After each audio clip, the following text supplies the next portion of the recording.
यंत्राची सुद्धा स्थापना करणार आहे, जे माझ्या घरात नव्हतं.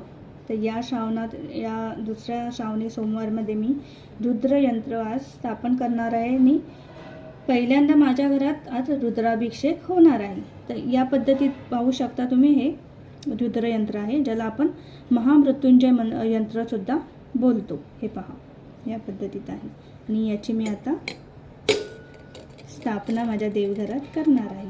आपल्या घरात जसं श्रीयंत्र महत्त्वाचं आहे अखंड लक्ष्मी प्राप्तीसाठी, त्याच पद्धतीत आपल्या घरामध्ये मृत्युंजय यंत्र, महामृत्युंजय यंत्र म्हणजेच रुद्र यंत्रसुद्धा तेवढंच महत्त्वाचं आहे. तर त्याची स्थापना आपण करणार आहोत. तर सर्वात आधी मी